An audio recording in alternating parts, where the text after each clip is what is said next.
Spoilers! The predominant spoilers are from the first 2 seasons, but there are a few mild and mostly inconsequential things that are Season 3 material. And remember, if you like the video, you can support the channel by checking out my books. Let's get on with the video though. The title of this video probably sounds pretty weird to a lot of people who might be watching it, and that makes sense. It's a very strange way to title anything, but it should make sense in time. Now, I have already discussed the depiction of meat in Beastars to some extent, and I would recommend checking out the other Beastars videos on this channel before this one because of that. As per usual, this video is also an adaptation of a section of my MA dissertation, but written and presented in a more informal and considerably less stuffy way. If you want more, that dissertation awaits, otherwise stick around and listen to me yammer on about how sex and meat become intertangled with one another in this fictional anthropomorphic world. Let's start with something that differentiates meat in the world of Beastars from its reality in our world. And one of the easiest ways to see this difference is in how meat comes to be portrayed in a similar sense to a narcotic. I'm sure there are people in the real world who find the taste of meat to be addictive, and the way people rant and rave about bacon may be tantamount to that fact, but meat is not an addictive substance, like other certain chemicals in the real world that give us a high. Instead, meat is just a food. It is a tasty type of food to many people, but it is ultimately just that. In Beastars, things become a bit different. Carnivores can easily lose control when confronted with meat. And many essentially become addicts. They are central parts of the narrative that show us carnivores who have become so addicted to meat that they start to exhibit the kind of physical issues and behavioral changes that we would associate with an addiction to something you'd find in an episode of Breaking Bad. In addition to this, meat is used as a kind of doping mechanism for carnivores. We learn quite early on that Bill the Tiger has been doping with rabbit blood. We also learn that carnivore athletes dope with meat and blood. Meat has a tangible effect on carnivores that it does not have on humans. It appears to literally make carnivores stronger. This intense desire that meat can produce in seemingly any carnivore is a kind of meat lust, and desires can become intertwined with one another. Before continuing with how this happens, it will first need to be touched on once again how carnivores are masculine coded whereas herbivores are feminine coded. Aside from a few exceptions, this is the general trend. The carnivore characters are strong, assertive, and so on, and the herbivores are weaker, submissive, and so on. I have discussed this in more depth in a previous Beastars video. So I will mostly take this as a given here rather than going into more detail. This difference in coding affects the way that they both see one another. Through the carnivore gaze, the herbivores are rendered into prey. They are perceived as weaker. They are perceived as potential meat. From the other side, the herbivore gaze renders the carnivores into predators. They are perceived as dangerous and willing to kill and devour any. They each produce the other through their gazes, and a certain carnopolitics becomes upheld through these gazes. The carnivores are often expected to desire meat, and so the corpses of herbivore people are provided for them, and this allows the carnivores to be better controlled. Their urges can be regulated. However, this regulation does not always work. Carnivores who have started to consume meat may start to see their herbivore neighbors as meat. And the hunger can begin to mix with other desires. It feels good to eat meat. It makes them feel powerful. The black market exists to give the carnivores a less violent means of acquiring meat. They do not need to hunt themselves, they do not need to kill to get their fill. However, just like other certain addictive substances, some can handle it in a more recreational sense and others cannot. It is seen as completely normal in the world of Beastars for carnivores to hang out at the black market and eat meat that has been provided. However, hunting and devouring someone is still taboo, but what happens when the yearning becomes too much?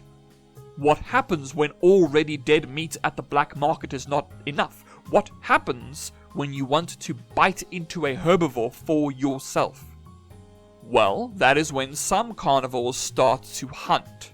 Some also engage in livestock practices, which are less dangerous for carnivores seeing as they are less likely to be apprehended for it.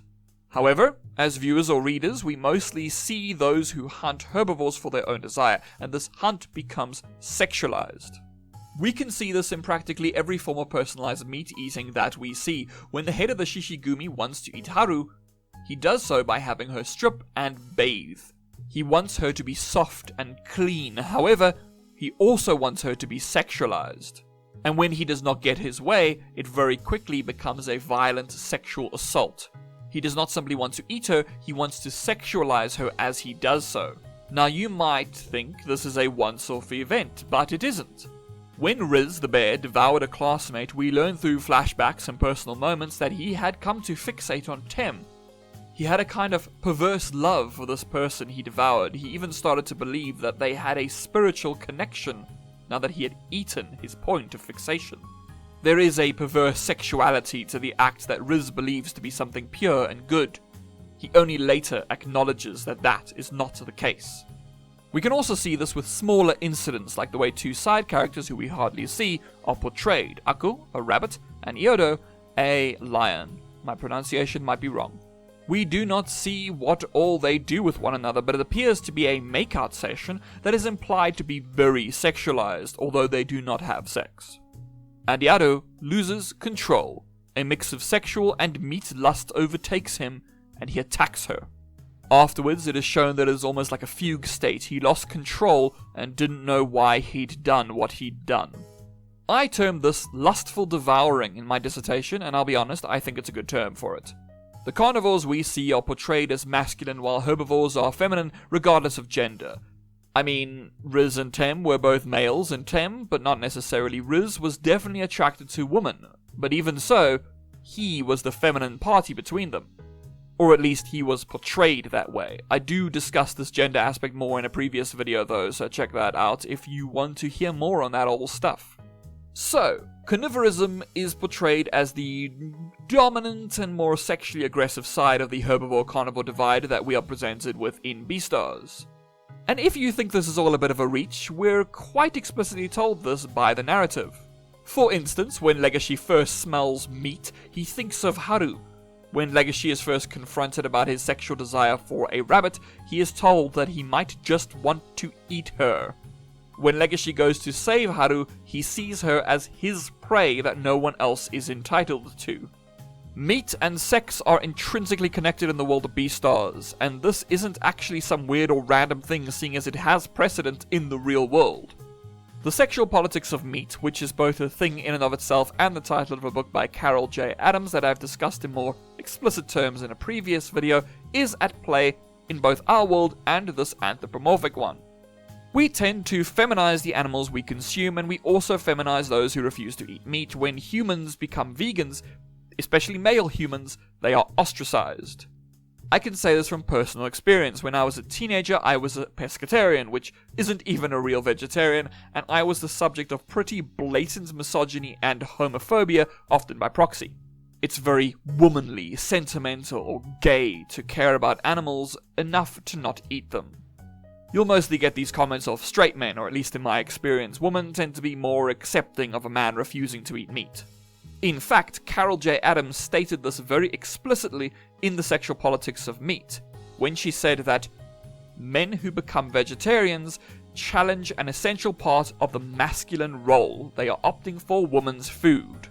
How dare they? Refusing meat means a man is effeminate, a sissy, a fruit.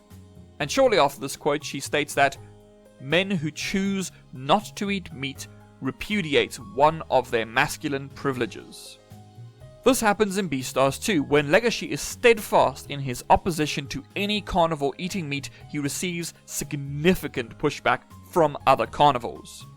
Those carnivores all know that eating meat is wrong, and hearing someone who is supposed to be an ally refusing to act like a carnivore, it's a betrayal. In the real world, we do not have sex with meat, or at least most of us don't. I think having sex with meat would probably be considered a disorder of some kind. But anyway, we don't generally have sex with meat. But we do sexualize it. We ascribe elements of sex, gender, and sexuality onto it. To eat meat is to be a strong, masculine, pussy-loving man, and to not is to just be a pussy. Men eat meat. Men sexualize women. Men commit violence. Masculine does not mean man, but it does in the common language of many people. So, to be a man is to eat meat, valorize violence, and desire woman. Seems like the carnivores and Beastars who give in to their urges have a lot in common with many of us. And on that, I draw things to a close. If you enjoyed this tirade, give it a like or a comment or whatever. If you want to support this channel and me in a more tangible way, you can check out my books. Today I'm going to recommend Dear Martha, which you can find in the description. It's a book about a bad person who believes he is entitled to a woman. And he maybe gets what he deserves. Check it out. Otherwise, I hope that you have a great day/week/month ahead.